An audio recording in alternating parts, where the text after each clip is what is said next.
Right now, somewhere in your house, there is a dog staring at a closed door, not barking, not whining, just sitting there, patient, committed, absolutely certain that whatever is happening on the other side of that door is in fact their business.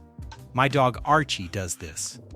Every single time, the moment I disappear around a corner, I hear the little trot of paws on hardwood, and then silence, because he's found his spot, 3 feet from wherever I just was, settled in like he's got a shift to pull.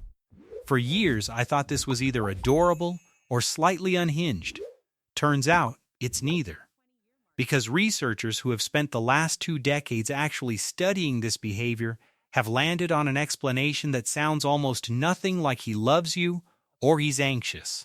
And once you hear it, that dog outside your bathroom door starts to look completely different. Stay with me. This one genuinely changes things.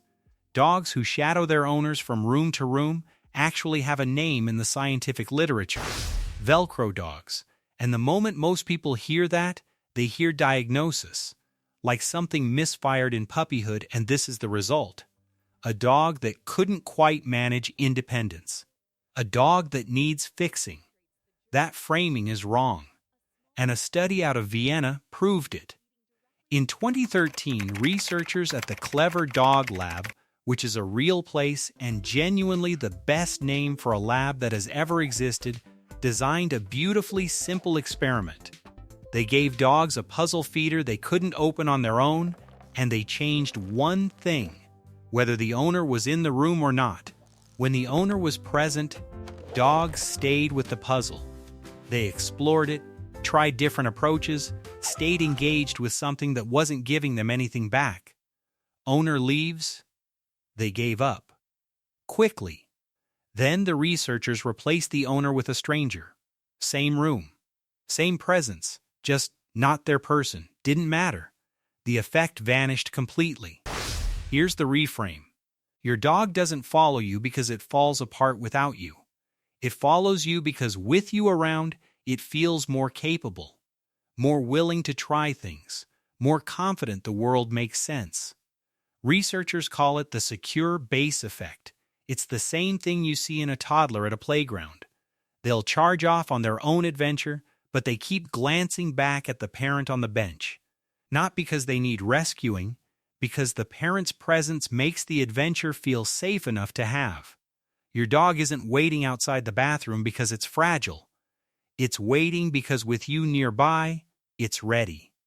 There's something else happening underneath all of this following. And once you see it, you genuinely cannot unsee it. When dogs encounter something unfamiliar, a weird noise, an object that appeared overnight, a stranger at the door, there's a behavior that happens automatically. They look at it. And then they look at you. Researchers at the University of Milan studied this directly. They introduced 75 dogs to something genuinely strange, a fan covered in green streamers. Not exactly threatening. Definitely odd. 83% of those dogs, after clocking the fan, turned to look at their owner. And then, this is the part, they adjusted their entire response based on what the owner's face was communicating. Positive expression, dog moved toward it. Negative expression, dog backed away. Animal cognition researchers have a term for this. Referential looking. Your dog is using your face as a live information source about the world it's trying to navigate. You are essentially its search engine. Now think about what this requires physically. To consult you, the dog needs to be able to see you, which means all the room-to-room shadowing, all the doorway hovering, all the trailing. Part of what's happening is strategic positioning. Your dog is maintaining continuous visual access to its primary data source. Every time it gets up and follows you into the kitchen, it isn't clinginess. It's keeping the consultation line open. In multi-person households, there is almost always one person the dog follows more than everyone else. And it's never random. It's usually the one who works from home, the one who picks up the lead, the one whose movements most reliably predict something worth paying attention to. Research on how dogs track human behavior suggests this isn't sentimental. Dogs orient toward whoever functions as the most consistent source of relevant events.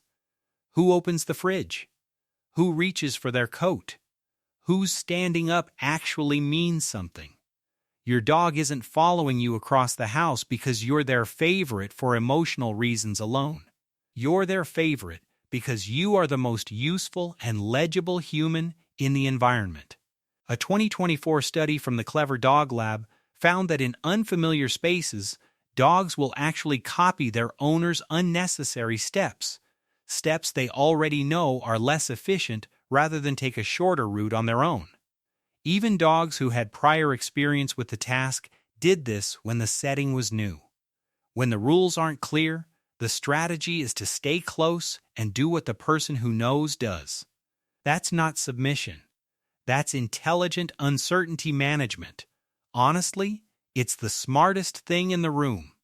Here's what makes all of this genuinely extraordinary. None of it is accidental. In 2017, researchers at Princeton identified structural variants in 2 specific genes in domestic dogs. What makes these remarkable isn't what they do in dogs, it's where else they appear. In humans, the deletion of these same genes causes Williams-Buren syndrome. It's characterized by extreme sociability, an overwhelming drive to connect with other people, and an almost complete absence of the social wariness that keeps most animals at a careful distance from strangers. Wolves don't carry these variants, dogs do. So that impulse your dog has, to track you, to stay close, to follow you around a corner before you've even made it fully around, isn't a product of how it was raised, or what its early weeks looked like. Those things matter. But underneath them, at a measurable genetic level, your dog was built to find your presence rewarding. Thousands of years of selection. Not for speed, not for hunting, specifically for the drive to stay near humans and to find that nearness enough. Your dog is following you because something was written into it, precisely so that it would. There is one distinction worth understanding, because it changes what the behavior actually means. In 2006, researchers at Tufts University found something that surprised a lot of people in veterinary behavioral medicine. Dogs with clinically diagnosed separation anxiety did not spend more time near their owners at home than dogs without it. Following you everywhere and separation anxiety are not the same thing. Here's where the line actually sits. A Velcro dog can settle. It follows when the choice is available, but when you leave, it adjusts. It might check the door once, then it finds a spot and rests. A dog with genuine separation anxiety can't disengage. The urgency doesn't reduce when it catches up to you. The distress compounds with every small separation, even seconds. It doesn't look like following, it looks like the walls are closing in. 2 different behaviors, 2 different nervous systems, 2 very different conversations to have. If your dog trails your every step but sleeps quietly when you pop to the shops, you don't have a dog with a problem. You have a dog doing exactly what it was shaped over thousands of years to do. So, the next time your dog is sitting outside the bathroom door, it has positioned itself at the point of maximum sensory access to you. It is monitoring your movements as data about what happens next. It has spent months building a picture of you as the most reliable, most informative, most interesting thing in its entire world. And the pull it feels to stay close? That isn't a quirk. At the genetic level, it shares its architecture with a human condition defined by an inability to keep distance from the people they're drawn to. Your dog isn't following you because something went wrong. It's following you because you are the most trusted thing in its world. That's not clinginess. According to the science of animal cognition, that might be the highest compliment anything has ever paid you. We're pause-decoded, We'll see you in the next one.